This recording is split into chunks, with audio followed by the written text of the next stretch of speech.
Hello everyone, welcome to Exademy redefining education. मेरा नाम है प्रभाष कुमार और हम आपको पढ़ा रहे हैं ऑर्डिनरी डिफरेंशियल इक्वेशंस। पिछले लेक्चर में हम लोग ऑर्थोगोनल ट्रैजेक्टरी सीखे थे, उसका एक पहलू आपको दिखाए थे, उसका एनिमेशन वगैरह दिखा करके आई होप कॉन्सेप्ट आपका क्लियर हो गया होगा कि कुछ परिवार होते हैं, उस परिवार के एक परपेंडिकुलर परिवार आपको निकालना होता है। ठीक है, एक परिवार के परपेंडिकुलर दूसरा परिवार निकालना होता है, ऑर्थोगोनल ट्रैजेक्टरी निकालना होता है। एक फैमिली ऑफ कर्व्स आपके पास दिया रहता है, उसके परपेंडिकुलर कौन सा फैमिली है उसको फाइंड करना होता है। तो थोड़ा सा और डिटेल में बात करते हैं हम लोग फैमिली ऑफ कर्व्स की।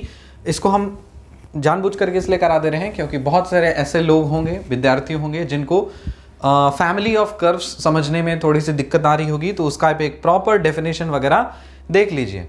और मैं हट जाऊंगा, इसमें आप स्नैपशॉट वगैरह ले सकते हैं।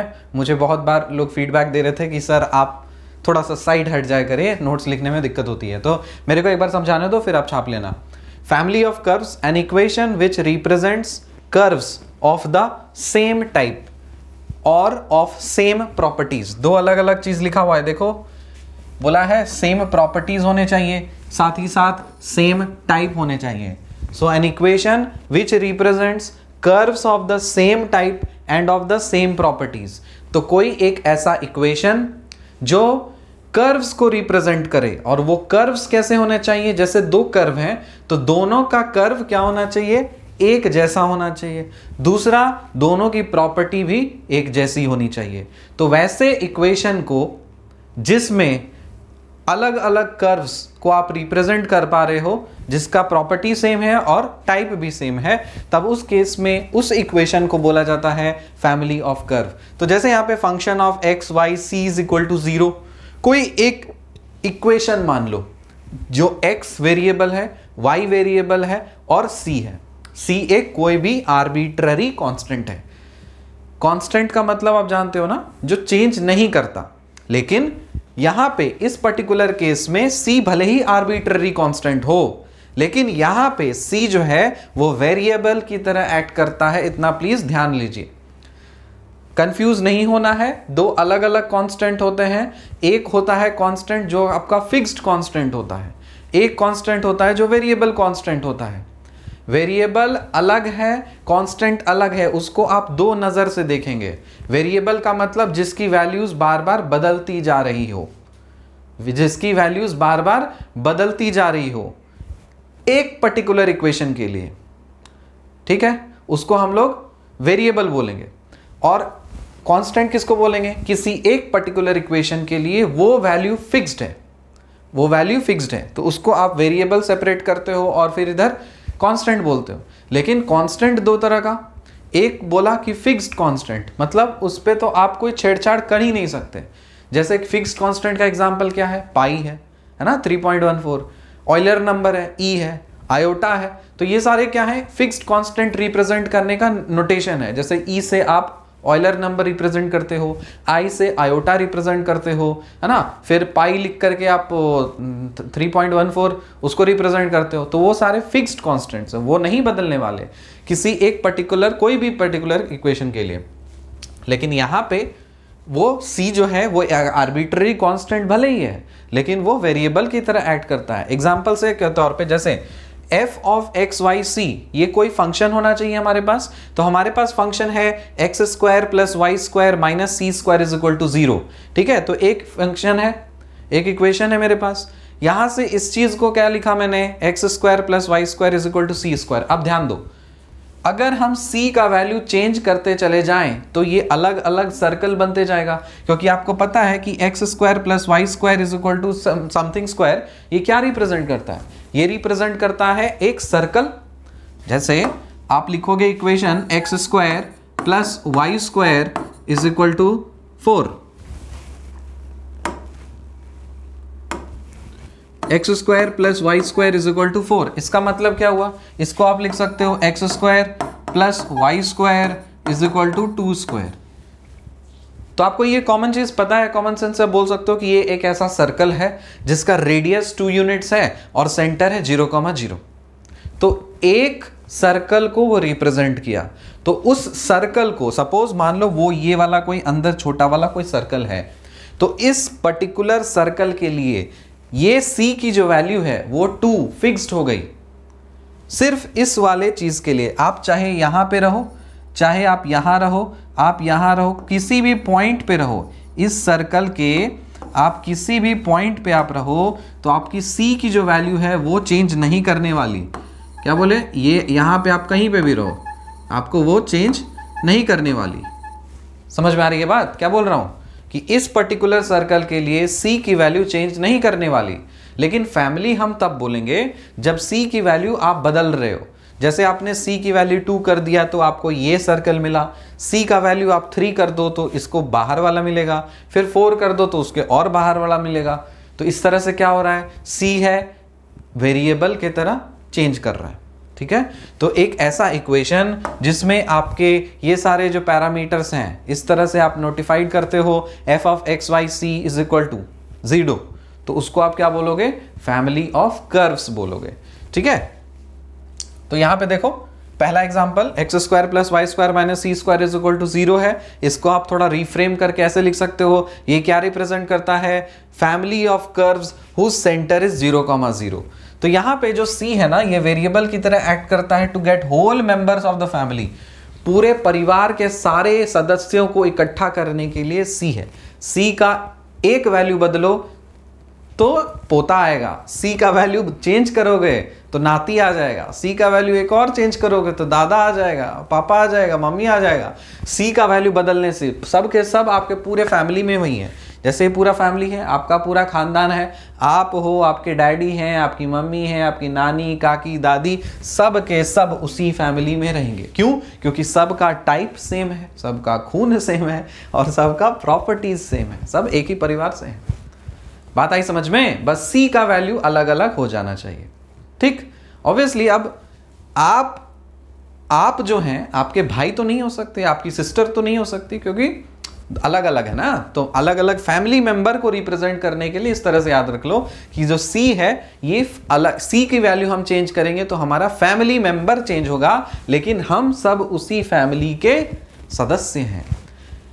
एक एग्जैडमी फैमिली है, इसमें x है, y है, ये सारे वेरिएबल्स पढ़ा है, मतलब पढ़ना है, पढ़ाना है, और c मतलब c का वैल्यू बदलो, c का वैल्यू बदलोगे तो तुम हो जाओगे, c का वैल्यू दूसरा करो तुम्हारे बगल वाला, c का वैल्यू चेंज करोगे तो कर्नाटका ग्रुप का, बिहार के ग्रुप का, c का वैल्यू बदलोगे तो हम, हमारे एम्प्लॉयज। समझ में आ रहा है? तो एक पूरा परिवार है ये, और c का वैल्यू आप जैसे चेंज करते हो तो आपको अलग अलग उस परिवार के सदस्य मिलते हैं। आपको क्या फाइंड करना है, आपको इसी तरह से भरा पूरा परिवार आपको दिया रहेगा। ठीक है, आपको पता करना है कि उसके परिवार के परपेंडिकुलर परिवार कौन बैठा हुआ है। ठीक है, तो एग्जाइडमी फैमिली चल रही है। ठीक, तो इस एग्जाइडमी के परपेंडिकुलर और कौन सी फैमिली है, तो उसका आप ऑर्थोगोनल ट्रैजेक्टरी निकालोगे, तो उसको आप दो तरीके से निकालोगे, वो हम लोग सीखेंगे। सीखने से पहले ये कुछ और एग्जांपल्स हम लोग और देख लेते हैं। ये पहला एग्जांपल देख लिया, दूसरा एग्जांपल देखो, f of x y c is equal to, दूसरा फंक्शन है x plus y plus c is equal to 0। अब ये जरूरी नहीं कि हमेशा नॉन लीनियर हो, लीनियर भी हो सकता है, क्वाड्रेटिक हो सकता है, क्यूबिक हो सकता है, क्वार्टिक हो सकता है, क्विंटिक हो सकता है, पेंटिक हो सकता है, हेक्सिक हो सकता है, कुछ भी हो सकता है, उससे कोई फर्क नहीं पड़ता। लेकिन आपका फंक्शन क्या होना चाहिए, एक्स वाई और सी का फंक्शन होना चाहिए। तो यहां से इस वाले जो इक्वेशन है ये क्या रिप्रेजेंट कर रहा है, ये रिप्रेजेंट कर रहा है family of straight lines whose slope is -1। क्यों सर? क्योंकि x is equal to minus x minus c. अब देखो y और x तो उस पूरे फैमिली में चेंज नहीं होने वाले, y रहेगा, x रहेगा, लेकिन c का जैसे जैसे वैल्यू बदलोगे तो उसका परिवार के सदस्य बदलेंगे। हो सकता है c का वैल्यू 1 कर दो तो ये मिलेगा, 2 कर दो तो ये, इस तरह से अलग अलग फैमिली मेंबर्स मिलेंगे। सारे कर्व्स को जब आप एक साथ इकट्ठा करते हो तो आपको क्या मिलता है, पूरा फैमिली ऑफ कर्व्स मिलता है। ठीक है, तीसरा एग्जाम्पल देखिए, f of x y c is equal to y minus c x square is equal to 0। यहां से आप क्या लिख सकते हो, y is equal to c x square. ये क्या रिप्रेजेंट कर रहा है, ये रिप्रेजेंट कर रहा है फैमिली ऑफ पैराबोलास। तो पैराबोला है ना, c का वैल्यू बदलो तो आपको मिलेगा ये, c का वैल्यू बदलो फिर हो सकता है ये, c का वैल्यू बदलो इधर चले आओ, पॉजिटिव में रखोगे तो ऊपर जाएगा, निगेटिव रखो तो ये सब मिलेगा। उसी तरह से आपके सारे फैमिली मेंबर्स हैं। कल हम लोगों ने देखा था ऑर्थोगोनल ट्रैजेक्टरीज, उसका फॉर्मल डेफिनेशन वगैरह सब फिर से देख लिया था, एक बार आप रिकैप कर दीजिए। कल हम लोगों ने पोलर कोऑर्डिनेट्स नहीं सीखा था, आज हम लोग कंपेयर करके पोलर कोऑर्डिनेट्स का प्रॉब्लम सॉल्व करना सीखेंगे। तो इसको आप कंपेयर, अच्छा फिर आप बोलोगे कि सर आप हटते नहीं हो, मुझे छापने दो, तो मैं हट जा रहा हूँ, ठीक है। आप इसको पहले पॉज करिए और स्नैपशॉट ले लीजिए इसको, ठीक। इसको मैं ऊपर किया, एग्जाम्पल 2 इसको लिखो, चलो एग्जाम्पल 2 का स्नैपशॉट लो। अब मैं इसी तरह से करूँगा ताकि तो आप पॉज करोगे और अच्छे से लिख पाओगे, क्योंकि देखो लिखा है ना, प्रेजेंटेशन अच्छा है, तो इस तरह से आपका नोट्स रेडी रहेगा तो आपको ही फ़ायदा मिलेगा। समझ में आ रही है? चलिए इसको आप स्नैपशॉट ले लो, फिर बताते हैं। ऑर्थोगोनल ट्रैजेक्टरीज जैसे लिखा है वैसे ही लिखना। Orthogonal trajectories, a curve is called orthogonal trajectory if it cuts every member of a given family of curves at right angle. Simple हम लोगों ने देखा था ऑर्थोगोनल ट्रैजेक्टरी क्या होता है, एक ऐसा कर्व, अगर एक ऐसा ट्रैजेक्टरी, ऐसा कर्व, एक ऐसा फैमिली ऑफ कर्व्स जो अगले फैमिली या दूसरा जो फैमिली है जिसपे वो परपेंडिकुलर, उसके हर मेंबर को परपेंडिकुलर कट कर रहा हूं, ठीक है, तो उसको हम ऑर्थोगोनल बोलते हैं। नाम से हम लोगों ने सीखा था, ऑर्थोगोनल मतलब परपेंडिकुलर, ट्रैजेक्टरी मतलब कर्व। इलस्ट्रेशन देखिए, इसको भी छाप लीजिए आप, अब पढ़िए इसको। a and b are two arbitrary constants. Let x is equal to a is a family of straight lines parallel to y axis. So parallel to y axis ये वाला रेड कलर का लाइन, और y is equal to b is another family of straight lines parallel to x axis, मतलब ये वाला green colour का line. दो axis है आपके पास, x एक्सिस है, y एक्सिस है, और आप जानते हो जो ग्रीन कलर का लाइन है इसका equation y is equal to b, और जो रेड कलर का लाइन है वर्टिकल, उसका equation x is equal to a का वैल्यू बदलोगे तो आपको अलग अलग लाइन पे आप जंप मारोगे। y is equal to b का वैल्यू आप चेंज करोगे तो अलग अलग ग्रीन लाइंस पे आप जंप मारोगे। तो आपको देख के लग रहा है ना, ये जो ग्रीन लाइंस हैं ये रेड लाइंस के परपेंडिकुलर हैं, तो आप इस तरह से बोल सकते हो this green lines are nothing but orthogonal trajectories of these red lines. Short में आप क्या बोल सकते हो, x is equal to a क्या है, एक फैमिली ऑफ कर्व है, कौन सा, x is equal to a मतलब ये वाली फैमिली, वर्टिकल फैमिली, ठीक है, वर्टिकल फैमिली, और y is equal to b क्या है, हॉरिजॉन्टल फैमिली, ठीक। तो x is equal to a जो है रहा आपका, ये क्या है, ये है ऑर्थोगोनल ट्रैजेक्टरी किसका, y is equal to b वाले फैमिली का। या फिर आप उल्टा बोल सकते हो कि y is equal to b is a family which is an orthogonal trajectory of x is equal to a. Clear है? क्लियर ही होगा। अब देखो ऑर्थोगोनल ट्रैजेक्टरी को हम लोग दो अलग अलग फॉर्मेट्स में सॉल्व करते हैं। एक रहता है आपका सिलिंड्रिकल कोऑर्डिनेट्स और एक रहता है आपका पोलर कोऑर्डिनेट्स। तो central idea of this thing is what, आपको मैंने सिखाया था काफी अच्छे तरह से कि एक स्लोप बराबर दूसरा स्लोप को, दोनों को जब गुना करोगे तो बनता है -1। तो यही आइडिया से उठाया और यहाँ पे अलग अलग कोऑर्डिनेट सिस्टम में इसका एप्लीकेशंस देखा मैंने। कल हम लोगों ने सीखा या पिछले लेक्चर में हम लोगों ने सीखा कार्टेशियन कोऑर्डिनेट सिस्टम में आप कैसे सॉल्व करते हो। इसका आप स्नैपशॉट लिए हो, ले लिए तो ठीक, इसका भी ले लीजिए आप, स्नैपशॉट ले लीजिए। यहाँ मैं पूरा लिख देता हूँ इसको, ये पूरा क्लासिफिकेशन जो है ना, इसको आप एक जगह रखना कॉपी में। दो तरह से क्लासिफाई किया हुआ है, एक कार्टेशियन कोऑर्डिनेट्स और एक पोलर कोऑर्डिनेट्स। कार्टेशियन कोऑर्डिनेट्स में 3 स्टेप्स हैं, पोलर कोऑर्डिनेट्स में भी 3 स्टेप हैं। ये हम लोगों ने सीखा क्या, पहला स्टेप रहता है कोई भी आपको फैमिली दिया रहता है उसको आप x के रेस्पेक्ट में डेरिवेटिव कर दीजिए, और उसके बाद फिर c को जो कांस्टेंट है उसको आप खलास एलिमिनेट कर दीजिए। एलिमिनेट करने के बाद जो आपका स्लोप है dy बाई dx, इसको आप रिप्लेस करके -dx बाई dy डाल दीजिए इक्वेशन में और फाइनली इंटीग्रेट कर दीजिए। यहां पे क्या करना है देख लो। एक चीज और, जैसे कार्टेशियन कोऑर्डिनेट सिस्टम होता है ना बाबू, तो कार्टेशियन कोऑर्डिनेट सिस्टम में आप कैसे दिखाते हो चीजों को, इस तरह से दिखता है। आपको 2 एक्सिस होते हैं, एक होता है आपका x एक्सिस, एक होता है आपका y एक्सिस। इसमें अगर कोई पॉइंट रिप्रेजेंट करना हो या कुछ भी रिप्रेजेंट करना हो तो इसके लिए आपको क्या चाहिए, आपको 2 पॉइंट्स चाहिए। आपको x का कोऑर्डिनेट चाहिए और y का कोऑर्डिनेट भी चाहिए, यही चाहिए और कुछ नहीं चाहिए इसमें। ये रहा मेरा कार्टेशियन कोऑर्डिनेट सिस्टम। अब पोलर कोऑर्डिनेट सिस्टम में क्या करते हैं, आपका पोलर कोऑर्डिनेट सिस्टम होता है, इसमें 2 चीज होता है, एक होता है रेडियस और एक होता है एंगल। एक होता है रेडियस, एक होता है एंगल। तो सपोज हॉरिजॉन्टल से आपने एंगल बना लिया है कोई चीज, ये रहा आपका एंगल थीटा, और ये जो रेडियस है ये हॉरिजॉन्टल, में इसे डॉटेड से शो कर देता हूं, इसे मैं डॉटेड से बनाता हूं, ले बना लिया इसे, ठीक है। एक रेफरेंस के लिए मैंने ले लिया कि ठीक है हॉरिजॉन्टल से ले लो भैया, एंगल कोई है थीटा और ये है आपका मेन है आर। तो इसमें दो चीज होते हैं, एक होता है आर और एक होता है थीटा। परफेक्ट। तो आप जानते हो कि कार्टेशियन से पोलर, पोलर से कार्टेशियन हम लोग बचपन से सीखते आ रहे हैं, है ना, r cos theta, r sine theta. लेकिन कार्टेशियन कोऑर्डिनेट सिस्टम में जब आप स्लोप फाइंड करते हो इसमें, तब तरीका क्या होता है, dy बाय dx निकालना होता है। जब आप इस तरह से निकालते हो तो क्या मिलता है, इससे मिलता है आपको स्लोप मिलता है। इस केस में यहां पे जो आपका फंक्शन है वो किसका फंक्शन है, x, y और c का फंक्शन है। तो आप इस तरह से ऑब्वियसली y का डेरिवेटिव करोगे x के रिस्पेक्ट में, तो आप इस तरह से कर देते हो। लेकिन इस केस में आप क्या करोगे, इस केस में आपको फाइंड करना पड़ेगा स्लोप, जो मिलेगा आपको dr बाई डी थीटा। ठीक है, क्या मिलेगा आपको, dr बाई डी थीटा मिलेगा।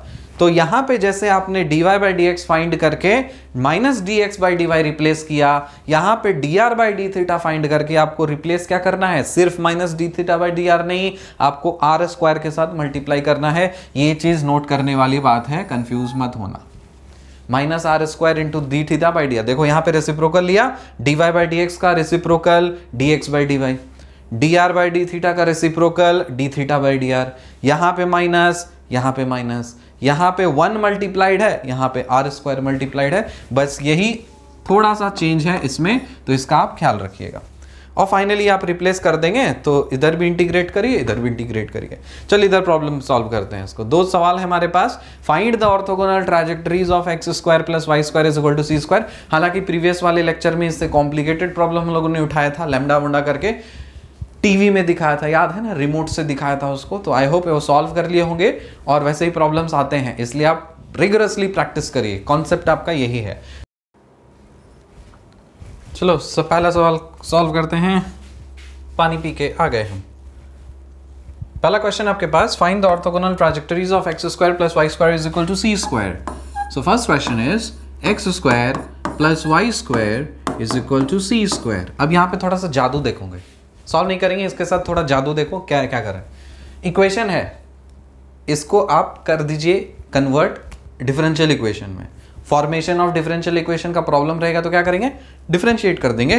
तो हम x के रेस्पेक्ट में डेरिवेटिव ले लेते हैं, तो ये डेरिवेटिव हो जाएगा 2x, ये डेरिवेटिव हो जाएगा क्या 2y, और यहाँ पे लिख दोगे dy बाई डी एक्स, और इधर कर दोगे आप 0। देखना क्या कर रहे हैं, फिर बोलोगे सर ये और कुछ नहीं, 2y, ये आपका 2y, और इधर dy by d x is equal to minus 2x कर दिया मैंने। यहां से 2 और यहां से 2 काट दिया, ये y dx लिखा, और इसको आप x dx प्लस में कर दीजिए और राइट हैंड साइड में 0 कर दीजिए। फिर आप दोनों साइड इंटीग्रेट कर दीजिए, ये मिल जाएगा क्या, y square by 2 plus x square by 2 is equal to कोई कांस्टेंट है c। फिर यहाँ से एलसीएम ले लो, तो इसको आप लिख सकते हो y square plus y square is equal to 2c। 2c मतलब कोई एक और कांस्टेंट कंसिडर कर लो, क्या फर्क पड़ता है, तो x square plus y square is equal to c। क्या हो गया यहाँ पे, बोले सर ये है ना, क्या कर दिए आप, ये तो वही ला दिए सर जो क्वेश्चन में दिया था। गलती होता है ऐसा हम बता दिए, होगा गलती अगर आप सेकेंड स्टेप भूल जाएंगे। सेकेंड स्टेप में बोला गया था कि ठीक है चलो आपने तो डेरिवेटिव ले लिया, पहले डेरिवेटिव में c गायब, डिलीट, इसके बाद आपको करना था क्या, रिप्लेसमेंट। यहाँ पे रिप्लेसमेंट नहीं किए, घूम फिर करके यही पहुंच गए। तो इससे क्या सीखे, इससे हम दो चीज सीखे। पहला ये कि इक्वेशन से डिफरेंशियल इक्वेशन कैसे बनाते हैं, तो आपका बन गया इक्वेशन से डिफरेंशियल इक्वेशन, ये तो था। और डिफरेंशियल इक्वेशन से इक्वेशन कैसे बनाते हैं, यही तो था। तो इक्वेशन को जब आप डेरिवेटिव लेते हो तो डिफरेंशियल इक्वेशन बनेगा, डिफरेंशियल इक्वेशन को जब आप इंटीग्रेट वगैरह करके सॉल्व करते हो तो आपको इक्वेशन मिलेगा। दो अलग अलग चीजें हैं। एक ही सिक्के के दो पहलू हैं, इक्वेशन, डिफरेंशियल इक्वेशन। इक्वेशन से आप डिफरेंशियल इक्वेशन बना सकते हो, डिफरेंशियल इक्वेशन को सॉल्व करके आप इक्वेशन बना सकते हो। तो दो अलग अलग टर्मिनोलॉजीज यूज होती है मैथमेटिक्स में। यहां से जो हम यहां तक पहुंचे हैं, इस वाले टर्म को बोला जाता है फॉर्मेशन ऑफ डिफरेंशियल इक्वेशंस। यहां से यहां तक आए ना, तो इसको क्या पढ़ेंगे, इसको बोलेंगे फॉर्मेशन ऑफ डिफरेंशियल इक्वेशंस। और यहां से वापस जो आप मतलब यहां से यहां तक जो आप सॉल्व किए हो, तब इसको बोला जाता है solution of differential equations. Solution of differential equation. अब एक चीज हम मेरे को ये बता देना कमेंट सेक्शन में कि ये जो डिफरेंशियल इक्वेशन है, ये पहला क्वेश्चन, ये कौन सा डिफरेंशियल इक्वेशन है, ये ऑर्डिनरी डिफरेंशियल इक्वेशन है या पार्शियल डिफरेंशियल इक्वेशन है। बहुत आसान सवाल पूछ रहे हैं, बच्चा वाला है, लेकिन फिर भी कमेंट सेक्शन में बताना। और दूसरा सवाल ये है, ये ओडी है पीडी है, लिखो लिखो लिखो। पहला कमेंट का आपका सवाल है कि ये आपका ओडी ही है, ऑर्डिनरी डिफरेंशियल इक्वेशन है या पार्शियल डिफरेंशियल इक्वेशन है, ये वाला चीज। दूसरा सवाल, कौन सा मेथड लगाया मैंने, कौन मेथड टू सॉल्व दिस, कौन मेथड लगाया मैंने, कौन सा मेथड लगाया मैंने जिससे मेरा ये डिफरेंशियल इक्वेशन हो गया है सॉल्व। थोड़ा सा ये सब करोगे ना बीच बीच में, थोड़ा सा एक्सपेरिमेंट, तो दिमाग खुलेगा। चलो इतना आई होप ये कर दिए होगे। अगर आप मेरे विद्यार्थी हो, मेरे इज्जत का आपको ख्याल है, तो आप दोनों के दोनों आंसर सही दोगे। और मुझे लग गया कि दोनों में से कोई गलत है, तो इसका मतलब आपकी प्रॉब्लम नहीं है, आपका फॉल्ट नहीं है, मेरा फॉल्ट है। एक मैं छोटा सा चीज़ बता देता हूँ। मेरा ये मानना है कि अगर स्टूडेंट परफॉर्म नहीं कर पा रहा, अगर कोई स्टूडेंट पढ़ाने के बाद 100% देने के बाद भी परफॉर्म नहीं कर पा रहा, तो उसमें वो स्टूडेंट की गलती नहीं है, उसमें शिक्षक की गलती है, क्योंकि शिक्षक ने उसको, स्टूडेंट को वैसा काबिल नहीं बनाया। इसीलिए मैं रिस्पॉन्सिबल होता ना कि मतलब जिम्मेदार खुद को मानता हूं। अगर मेरे स्टूडेंट पुअर परफॉर्म करेंगे, 100 स्टूडेंट खूब मेहनत कर रहा है लेकिन परफॉर्म नहीं कर पा रहे हैं, तो उसकी जिम्मेदारी मेरी है। और मेरी ये कोशिश रहेगी कि मैं ज़्यादा से ज़्यादा अच्छी तरीके से आपको समझाऊं, जिससे आप अच्छा परफॉर्मेंस दो और कम से कम गलती करो। एक्सेप्शनल केस ये है कि हम पूरी अच्छी तरह से पढ़ा दिए, आप भी सॉल्व कर रहे हो, लेकिन आप ध्यान नहीं दे रहे हो पढ़ाई में, तब आप गलती कर रहे हो, तब उसमें मेरी गलती नहीं, शिक्षक की गलती नहीं, स्टूडेंट की गलती है, क्योंकि स्टूडेंट ने अपने तरफ से एफर्ट नहीं लगाया। तो एफर्ट लगाने के बाद अगर आपका परफॉर्मेंस खराब हो रहा है, तो उसके जिम्मेदार हम हैं। तो आप मुझे डायरेक्ट आप बता सकते हो कि sir just because of you I failed, just because of you I could not perform. मैं वो सारी नैतिक जिम्मेदारी लेने को तैयार हूं, लेकिन वही है एक कंडीशन कि आप अपना 100% एफर्ट लगाते रहेंगे। आपके एफर्ट में कोई कमी नहीं होनी चाहिए, मैं अपनी तरह से पूरी कोशिश कर रहा हूं। ठीक है, तो चलो वो नहीं करना था हमें सॉल्व करना था ऑर्थोगोनल ट्रैजेक्टरी। आते हैं ऑर्थोगोनल ट्रैजेक्टरी पे। क्वेश्चन दिया है आपको x² + y² = c²। पहला स्टेप था कि डिफरेंशिएट कर दीजिए x के रेस्पेक्ट में, तो लिखेंगे हम 2x प्लस ये आ जाएगा 2y, यहाँ पे आ जाएगा आप dy/dx = 0। ठीक है, इधर कर देते हैं हम 2y dy/dx = -2x। आ गया, 2 से 2 काट ही दो, वैसे कोई ज़रूरत नहीं है। इंटीग्रेट करने से पहले हम रिप्लेस कर देंगे तो दिक्कत नहीं है। तो अभी मेरे पास मिला है y × dy/dx = -x है, कोई दिक्कत नहीं। आपको रिप्लेसमेंट मारना है, dy/dx को भगा करके -dx/dy लगाना है। तो हम क्या करते हैं ना, इसको भगा दिया और यहां पे लगा दिया -dx/dy। ठीक, यहां पे कर दीजिए आप -x। अब क्या करेंगे, आप कर सकते हैं कि दोनों को एक साथ आप ले जाने का मन है तो ले जा सकते हैं, लेकिन फ़ायदा नहीं होगा, आपको वेरिएबल्स को सेपरेट करने पड़ेंगे। तो यहाँ पे हम क्या कर रहे हैं, माइनस और माइनस ये चला गया, इधर कट गया, माइनस और माइनस खत्म।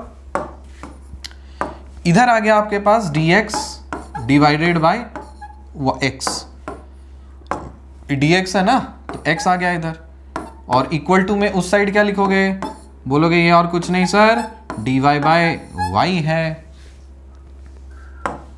आ गया। आप इसको ऐसे भी लिख सकते हो, dy by y is equal to dx by x। आपको माइनस करना है तो देखो आप दोनों तरह से सॉल्व कर सकते हो, dx बाई dx को आप इधर लेके जाओ और उधर जीरो कर दो, तो ln ln करके आएगा आपका, माइनस करोगे तो वही, या फिर ऐसे करोगे तो ऐसे भी आपका आंसर आ जाएगा। ठीक है, अब क्या करना है, अब आपको इंटीग्रेट करना है, इधर भी इंटीग्रेट करिए, इधर भी इंटीग्रेट करिए। जब आप इसको इंटीग्रेट करोगे तो मिलेगा क्या, ln y, इसको इंटीग्रेट करेंगे तो मिलेगा हमको ln x, और एक कोई कांस्टेंट है उसको भी हम कोई लॉग फॉर्मेट में देख रहे हैं। इसको क्या मिल जाएगा, यहां से आपको पता चल गया कि ये आपको तो लिख सकते हो ln y, इसमें तो कोई दिक्कत नहीं। log a plus log b क्या होता है, log a plus log b मतलब log a b, तो इसको हम लिख सकते हैं ln ऑफ cx। अब दोनों साइड आप लॉगरिथम भगा दीजिए, फाइनल इक्वेशन बन जाएगा है y is equal to cx। ये इक्वेशन है आपके पास। अब ये क्या रिप्रेजेंट करता है, ये रिप्रेजेंट करता है एक स्ट्रेट लाइन जिसका स्लोप है c, ठीक है, और y इंटरसेप्ट तो इधर आपका 0 है। अब इसको चलो बना करके दिखाएं आपको इक्वेशन बना करके हम दिखा देते हैं। कल ग्राफ में हम लोग सीखे थे, तो मेरे को वाईफाई कनेक्ट करने दीजिए, हम इससे आपको इक्वेशन दिखा देते हैं। ये क्या है, y is equal to cx है ना, हाइड ओपन बोर्ड कटो, मजा आएगा, ये सब चीज़ आपको कर लेना चाहिए, जब भी मौका मिले तो ये सब चीज़ कर लेना चाहिए। पासवर्ड का पासवर्ड क्या है, पासवर्ड हो जाइए महाशय जल्दी से कनेक्टेड। ओके, कल हम लोगों ने खोला था गूगल खुल जाओ, Google graph online, plot graph online Desmos, अरे खुलो भैया,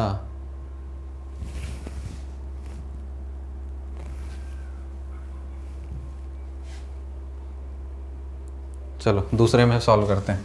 y is equal to c x चाहिए था ना हमें, देखते जाओ मजा। यहाँ पे देखो हम लिख रहे हैं y और इक्वल टू c और x, y is equal to c x, invalid variable for the function y. What the hell is this?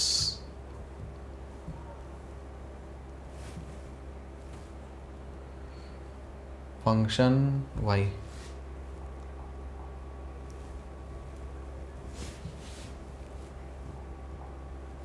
यहाँ पे तो सी एक्स,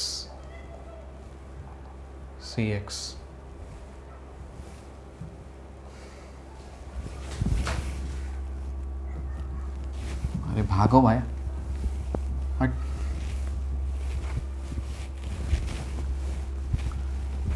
गूगल डेस्मोस काफ़ी अच्छा चल रहा था यहाँ, हाँ आ गया y is equal to c x. Best offers के लिए नहीं चाहिए मुझे,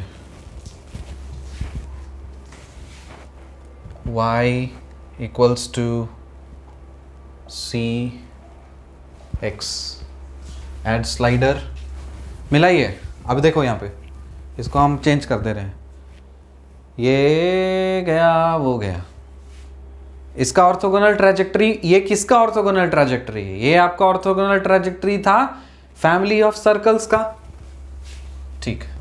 तो आपको तो ये वाला दिख गया, इस तरह से फैमिली ऑफ सर्कल्स बना दें, आपको फैमिली ऑफ सर्कल्स बना के दिखाते हैं।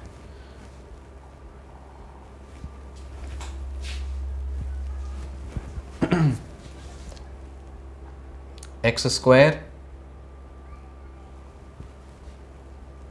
एक्स के पावर में x square plus y square plus y square is equal to, थोड़ा सा पेशेंस रखना, हड़बड़ाना मत, टाइम लगता है ये सब करने में, तो वीडियो को फॉरवर्ड तड़वर्ड कर लेना, ठीक है। हमको तो दिखाना है, हम तो दिखाएंगे, दिखाइए। अब यहाँ पे तो जो बनाना है बना दो। ये तो एक फैमिली ऑफ सर्कल्स था। अब इमेजिन करो यहाँ पे सर्कल्स थे बहुत सारे। ये तो आपको एक दिख रहा होगा, आपको बहुत सारे चीज दिख रही होगी। ये वाला सर्कल ऐसे कॉन्सेंट्रिक ढेर सारा सर्कल है, और वो जो लाइन था ना वो इस तरह का लाइन, ऐसे ऐसे ऐसे लाइन बना, बस बात खत्म। वही चीज तो दिखाना, वही चीज तो निकालना था आपको। समझ में आ गया? तो ऑर्थोगोनल ट्रैजेक्टरी इसका निकल गया है। अगला सवाल करते हैं हम लोग। अगला सवाल है r is equal to a into 1 plus sine theta. r is equal to a into 1 plus sine theta. चलो आ जाए इधर। r is equal to a into 1 plus sine theta. इसका ऑर्थोगोनल ट्रैजेक्टरी निकालना है बाबू। कैसे? डिफरेंशिएट कर दीजिए r को थीटा के रेस्पेक्ट में। तो हम कर दे रहे हैं dr by d theta is equal to, constant है ना तो कॉन्स्टेंट को बाहर ही रख दो, इसका डेरिवेटिव हो जाएगा 0, और साइन थीटा का डेरिवेटिव क्या होता है? कॉस थीटा होता है। ठीक है, तो यहाँ से आपको पता चला dr by d theta is equal to dr by d theta is equal to a cos theta. क्या आर्बिट्ररी कांस्टेंट एलिमिनेट हुआ है? नहीं हुआ है, तो हम रिप्लेस कर देंगे। यहां से आप जानते हो, यहां से आप लिख सकते हो a को, क्या a को आप लिख सकते हो r divided by 1 plus sine theta. तो हम इस a को इसमें डालेंगे एलिमिनेट करने के लिए। अब आप लिख सकते हो dr by d theta is equal to, a के जगह पे लिखेंगे r by 1 plus sine theta multiplied with cos theta. ठीक है, इसके बाद क्या करना है? इसके बाद करना है dr बाई डी थीटा को रिप्लेस करके क्या करना है? Minus r square d theta by d r करना है। हम सिखाए हैं, यहाँ पे पुट कर दो r, dr by d theta के जगह पे minus r square d theta divided by d r is equal to r cos theta divided by 1 plus sine theta. Perfect. Theta वाले टर्म्स को आपको एक साथ रखना है, तो आप थीटा वाले टर्म्स को यहाँ पे एक साथ रख दीजिए। इसको आप लिख सकते हैं 1 plus sine theta divided bye, देखो ये इधर जाएगा, ये इधर जाएगा, तो इधर आ गया कॉस थीटा, यहाँ पे लिख दो इसको d theta is equal to, अब सुनो, ये वाला आर कट गया, डी आर चला गया इधर, और यहाँ पे क्या आ गया? यहाँ पे आ गया आपका आर, और विथ अ निगेटिव साइन। ठीक, इसको आपको इंटीग्रेट करना है। 1 बाय कॉस थीटा क्या होता है? ये होता है आपका sec theta. Sine theta by cos theta क्या होता है? Tan theta. ठीक है, ये हो गया पूरा टर्म, ये आपने लिखा d theta is equal to minus d r by r. अब दोनों साइड इंटीग्रेट कर दीजिए, थीटा के रेस्पेक्ट में कर दो, ये आर के रेस्पेक्ट में कर दो।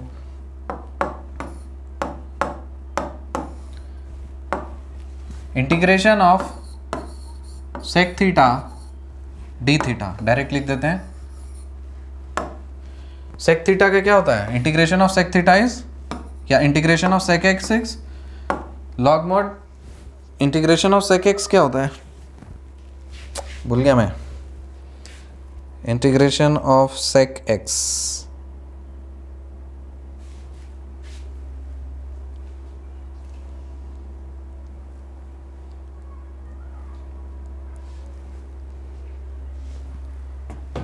करते हैं, मैं भूल जाता हूँ बार बार।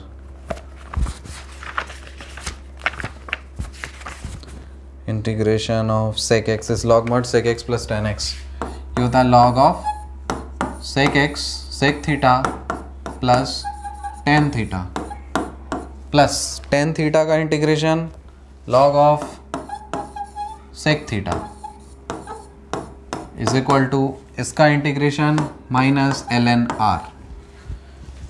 Log a plus log b, log a B,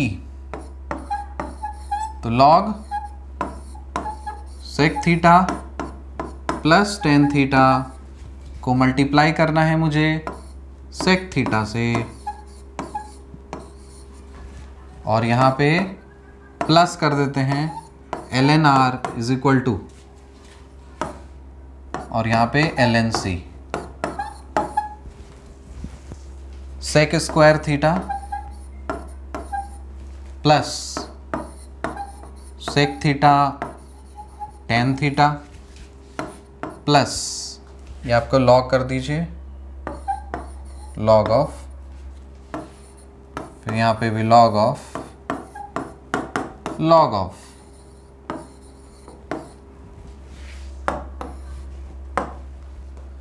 sec square theta मतलब 1 by cos square theta plus 1 by cos theta और the sine theta by cos theta,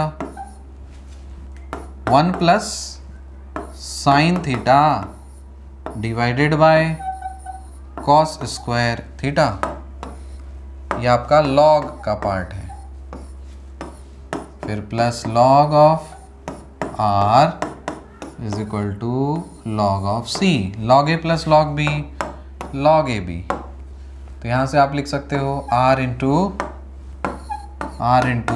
1 plus sine theta divided by cos square theta is equal to c, तो r 1 plus sine theta is equal to c cos square theta, यही है आपका answer. R is equal to c into 1 minus sine theta. हाँ, तो इसको आप थोड़ा सा और सिंप्लीफाई करते हैं, 1 प्लस साइन थीटा कर देते हैं, और इसके बदले क्या लिखेंगे 1 माइनस साइन स्क्वायर थीटा लिखा जाएगा। R 1 प्लस साइन थीटा, यहाँ पे 1 प्लस साइन थीटा और 1 माइनस साइन थीटा, ये और ये कट गया, R is equal to c 1 minus sine theta. Answer match करते हैं, R is equal to c into 1 minus sine theta. Perfect है। जब प्रैक्टिस नहीं रहता ना तो इंटीग्रेशन के फॉर्मूलेस भूल जाते हैं, तो अभी क्या भूले, इसको जिंदगी भर नहीं भूलना चाहिए। मैंने भूला था कि integration sec theta is equal to log sec theta plus tan theta, दिमाग में डाल लो प्रभु। Integration of sec theta with respect to theta is equal to log mod sec theta plus tan theta. अगला फार्मूला मैंने भूला था log tan theta का, तो इसके लिए लिखिए लॉग टेन थीटा, सॉरी ओहो, integration tan theta, integration tan theta d theta is equal to log sec theta. ये दो फॉर्मूला मेरे दिमाग से हो गए थे हवा, लेकिन अब नहीं होंगे हवा क्योंकि मैंने इसे पढ़ा दिया है और मुझे ये याद रहेगा कि मैं पढ़ाते टाइम इसे भूल गया था, तो अब जिंदगी में नहीं भूलूंगा। Integration of sec x is log mod sec x plus tan x, और integration of tan x is log mod sec x. Perfect. तो यहां से मैं एक चीज बता देता हूं, क्योंकि आप इंसान ही हैं, हम भी इंसान ही हैं, रोबोट ही हैं, रोबोट तो नहीं है, कभी कभी कोई चीज़ भूल जाते हैं। तो एक नुस्ख या एक मतलब टिप याद रख लीजिए, जब भी आप कोई भी चीज़ भूल जाएं तो उसको काफ़ी विचित्र चीज़ से, काफ़ी वियर्ड चीज़ से, और अपने ब्रेन को इंस्ट्रक्शंस दे दो कि बेटा तू भूल गया था, तूने गलती की थी, तुमको याद रहना चाहिए ये। अब देखो, अब हम लेक्चर रिकॉर्ड कर रहे हैं, ये दो फॉर्मूला हम भूल गए थे, तो अब हम इसको बार बार स्ट्रेस कर रहे हैं कि तो हम ये भूल गए थे, हम ये भूल गए थे। अब हम चाहें भी ना जिंदगी में कि इंटीग्रेशन ऑफ sec x या इंटीग्रेशन ऑफ tan x इसका फॉर्मूला भूल जाएं, हम नहीं भूल सकते हैं। टेस्टेड एंड वेरीफाइड है ये, बेट लगा लो अगर ये वाला प्रिंसिपल फॉलो करते हो किसी भी चीज के लिए 100% तुम दुनिया का हर चीज भूल जाओगे, लेकिन अब तो ये नहीं भूल सकते। क्यों? क्योंकि इसको तुमने विचित्र तरीके से इसको स्ट्रेस किया था। लेक्चर रिकॉर्ड करने के टाइम तुमने येलो कलर से इसे लिखा था, 2 स्टार दिए थे, किताब खोल करके लिखा था मैंने, तो मुझे ये सब चीज याद रहेगा। अच्छा मैंने भूला था, मतलब अब तो नहीं भूल सकता। ठीक है, तो कभी कभी गलती ना मतलब इंसान को बहुत कुछ सिखा जाती है। आंसर आपका यही है। ठीक है, हालांकि मैं काफी लंबा चला गया। r is equal to c into 1 minus sine theta.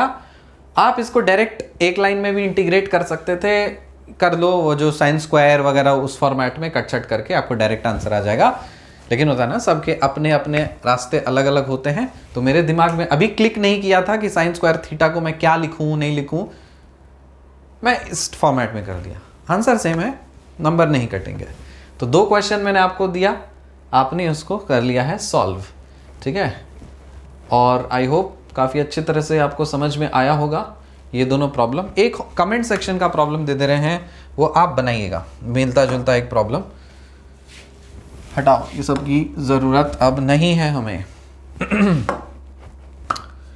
Orthogonal trajectory आप निकालिएगा, y cube is equal to kx to the power of 4। इसका आपको ऑर्थोगोनल ट्रैजेक्टरी निकालना है और इसको कमेंट सेक्शन में